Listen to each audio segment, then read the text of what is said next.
Untung aku nemuin cahaya senter kalian kata.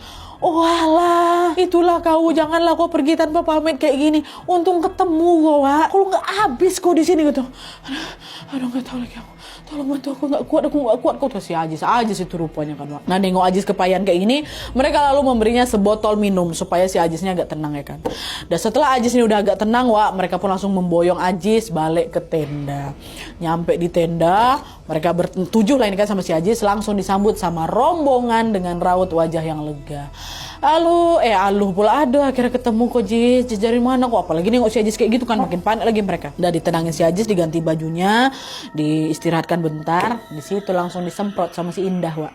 Jis, kau lain kali jangan sok-sok ngide pergi-pergi sendirian lah. Kalau kau yang hilang, kita juga yang susah. Apa salahnya kau bilang sama kita? Pun kalau misalnya kau mau ke Gunung Baru, kau bilang sama kita, siapa tahu kita juga mau ikut nemenin kau. Jangan egois kayak gini lah, Jis diomelin gak cuma sama Indah ya, sama Rangga ya, sama Aldo ya, kok diomelin lah si Ajis itu. Ajis menunduk aja minta maaf.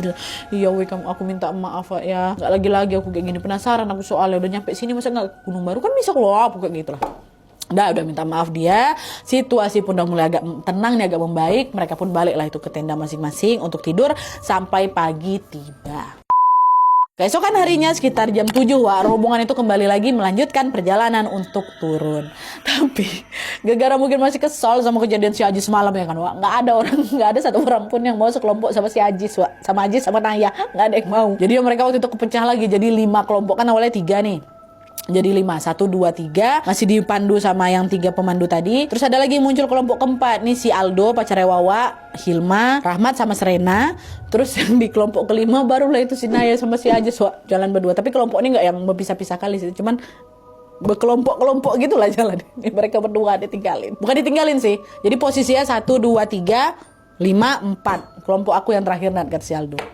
Dah, selesai membagi kelompok, mereka pun kembali melanjutkan perjalanan turun.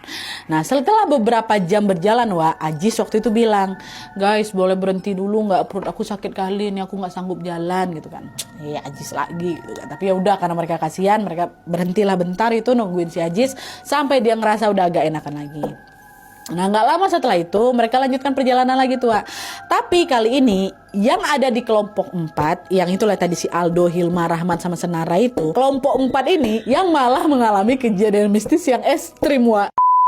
Jadi ceritanya setelah berjalan cukup jauh nih, rombongan mereka udah terpisah cukup jauh juga, Wak. Jadi kelompok 1 di depan, kelompok 2, kelompok 3, kelompok Naya tadi, Naya sama si Ajis kelompok 5. Nah, paling belakang nih, yang paling ketinggalan inilah kelompok Wawa sama pacarnya, kelompok 4, kelompok si Aldo. Nah, pada saat perjalanan ini, Wak, kelompok 4 ini ngerasa, kok kami tuh macam muter-muter di tempat yang sama. Nah, mungkin gara-gara itulah kami paling belakang ya kan. Mana kelompok mereka paling belakang lagi, kok gak sampai-sampai, perasaan kita udah lewat sini lah gitu. Tapi mereka tetap melanjutkan perjalanan tuh, Wak. Sampai jam 11 malam, Nadia, kami nggak juga nyampe di bawah tuh. Cuma waktu itu memang kami banyak istirahatnya sih. Cuma kok bisa semalam ini gitu loh. Nah, di jam setengah 11 itu, Wak, tiba-tiba seluruh anggota kelompok 4 mendengar ada suara keramaian di belakang mereka. Tapi, nah nggak lama suara-suara itu bilang, woi, dari belakang. Nah, pas Aldo nengok ke belakang, nggak ada siapa-siapa, Wak. Aldo nanya ke kawan-kawannya, weh, kalian dengar suara barusan nggak? Katanya. Kelompok mana yang masih di belakang? Iya, weh, aku dengar. Tapi kelompok lain kan udah di depan kita loh ini paling belakang. Aldo diam aja kan. Oh iya, suara hewan itu mungkin cuma kedengarannya macam woi. Mungkin kita yang salah dengar kali ya. Udahlah weh, lanjut jalan lagi kata Aldo. Nah, jalan lagi Nan. Nah, nggak lama kemudian tiba-tiba out of nowhere kami papasan sama bapak-bapak yang kalau dilihat dari penampilannya, Wak, itu macam orang baru balik dari sawah. Ya, bapak-bapak tuh nggak pakai baju, cuman pakai sarung aja, pakai sandal jepit, terus bawa keranjang yang dipikul di punggungnya. Jalan bapak. Kelihatan bapak tuh macam lagi mau naik ke atas nih dia. Disamperin sama si Aldo. Pak, permisi. Kira-kira masih jauh nggak Pak ya bisa sampai ke bawah Pak? Berapa jam lagi ya? Oh dekat kok, sekitar 1 jam lagi Nak. Udah dekat ini kata gitu. Oh 1 jam lagi, oke Pak. Baik, makasih ya Pak ya. Kan gitu. Nah, setelah nanya kayak gitu mereka lanjut lah. Jalan ke arah yang berbeda. Aldo CS turun, si bapak ini naik ke atas ya kan. Nah pas baru beberapa langkah, nah dia Aldo baru ingat. Bapak tadi tuh bawa air minum nggak ya? Kebetulan air minum kami habis. Nah posisi pun semua nih berempat nih udah haus sekali. Nggak lama Aldo teriak ke Rahmat. Rahmatnya paling belakang. Wak panggil bapak tuh mintain coba airnya dikit lah gitu. Pas Rahmat tengok ke belakang, baru papasan si Rahmat tuh tengok ke belakang mau minta air. Bapak tuh ngilang. Betul-betul ngilang gitu aja Wak. Betulan baru papasan sama si Rahmatnya. Hilang bapak tuh. Wak, bapaknya hilang, kata si Rawat dari belakang. Hah? Wih, pada takut itu semuanya. Nah, di situ kami juga baru iya ya Wak, ngapain bapak tuh nyangkul tengah malam kayak gini? Terus mana ada orang naik gunung nggak pakai baju? Itu bapak tuh manusia apa bukan tuh ya? Kata baru ngeh di situ Wak. Nah, pas semuanya baru ngeh di situ lah Wak. Wah, tuh udah baru berlari mereka ke bawah itu kan, makin berlari. Nah, setelah berlari cukup jauh, mereka Wak tiba-tiba belum selesai. Tiba-tiba ngelihat ada samar-samar sorot senter dari depan mereka. Selain cahaya, mereka juga dengar ada suara beberapa orang lagi ketawa-ketawa, lagi ngobrol gitu. Di situ kami langsung mikir, oh alhamdulillah kita udah gak ketinggalan lagi. Itu pasti suara kelompok depan tuh gitu kan. Udah langsung lah berlari tuh mereka Wak, ngikutin asal cahaya tuh mau gabung lagi tuh. Tapi makin mereka berlari, makin mereka berlari, suasana yang mereka cari itu makin gak ketemu. Makin lama makin hilang. Dan pas sudah capek lari-larian, barulah mereka sadar. Ternyata mereka mutar-mutar lagi di tempat yang sama. Jadi bisa dibilang dari kami berlari itu kami stuck di situ aja, Nat. Ini nggak beres nih, Wak. Tuh suara tuh udah hilang. Kita juga ngapa masih di sini juga gitu kan. Terus tiba-tiba tuh lagi bingung tuh, tiba-tiba suara tawa sama suara lampu senter depan gua. Terus bener-bener hilang dalam satu kedipan mata. Nengok itu mereka berempat cuma pandang-pandangan lah kan, bingung mereka, ngapa nih Wak? Wah, ini nggak betul nih. Nah, sadar ada nggak beres, si Aldo bilang lagi, udah guys, kita berhenti dulu, doa kita dulu. Siapa tahu memang lagi ada nih yang sengaja gangguin kita gitu. Instruksi itu pun langsung dituruti lah sama kawan-kawannya Aldo. Mereka duduk melingkar nih Wak, melingkar kami Nat, sambil berdoa memohon pertolongan Tuhan. Tuhan tolong kami, Tuhan selamatkan kami segala macam. Nah, setelah berdoa udah agak tenang nih, mereka memutuskan untuk jalan lagi.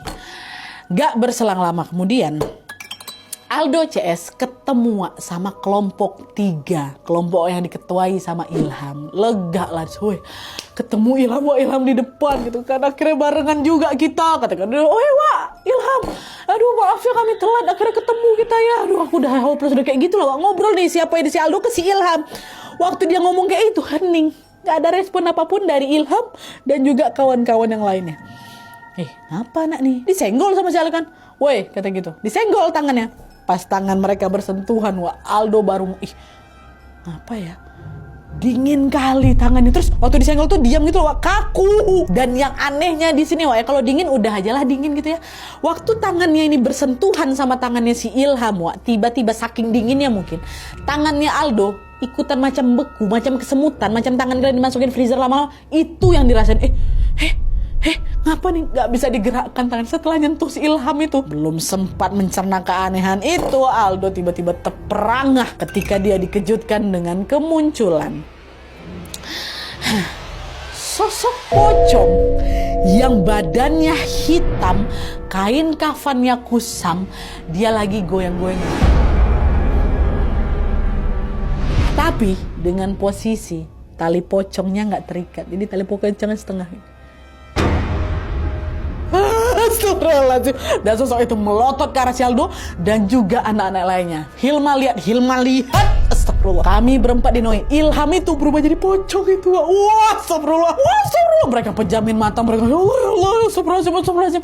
Dan untungnya, aduh ya Allah, merinding sampai ke kaki-kaki. Gak lama setelah itu sosok pocong ini pun langsung menghilang dan badan mereka bisa digerakkan lagi. Astagfirullah. Ya Allah. Wah, tapi walaupun udah hilang, ya bukan berarti gangguannya berhenti di situ aja. Wah, enggak. Kenapa? Karena nggak berselang lama kemudian ada kejadian mistis yang menimpa salah satu teman mereka yang namanya Senara. Nah, di sini gongnya nih Wak ya. Jadi setelah melihat penampakan pocong itu Wak, Aldo sama kawan-kawan kan lemas sekali semua kan, shock kali semua itu kan. Nah, di tengah keheningan dan kesyokannya mereka itu tiba-tiba Senara teriak. Wah gitu, waktu ditengok Senara matanya putih semua. Nah, dia waktu dia teriak matanya putih dan langsung berlari Wak, dia menuju ke atas gunung. Dan pas lagi lari itu tiba-tiba dia noleh ke arah siapa ini, ke arah si Hilma CS. Aku mau pulang, jangan larang aku. Aku mau pulang. Berlari lagi. Wah, lari lagi dia ke atas. Nah, di situ langsung kami Senara kesurupan. Berempat satu kesurupan lagi kayak itu, habis nengok pocong pula kami, salah satu kawan kami. Khawatir jadi makin parah, mereka pun langsung lah narik si Senara ya kan, supaya turun jangan kau naik, ada apa gitu. Dibaca langsung ayat kursi sama mereka kan. Nah, pas baru sampai pertengahan ayat Wak, Senara langsung pingsan. Tapi untungnya nih Wak, yang gak lama setelah itu nih, gak lama setelah si Senara itu pingsan, rombongan yang lain berhasil nemuin kelompok Aldo. Mereka mungkin dengar suara teriak kayak gimana lah, mereka berhasil Wak naik lagi ke atas, nemuin si Aldo dan kawan-kawan ini. Akhirnya berkumpul lah gitu lah, sekitar yang 20 itulah. Nah pas tahu kalau si Senara ini pingsan, cowok-cowok pun langsung Wak nyoba gendong si Senara sama-sama nih. Udah weh, turunin ke bawah dulu, jangan di sini kita stuck. Tapi aneh waktu diangkat ada berat kali Senara tuh, berat. 2-3 orang nggak mampu ngangkat si Senara itu, akhirnya di 10 orang ngangkut Senara Wak. Jadi dipapah gitu Senara, saking beratnya. Udah turun. Setelah susah payah turun, akhirnya mereka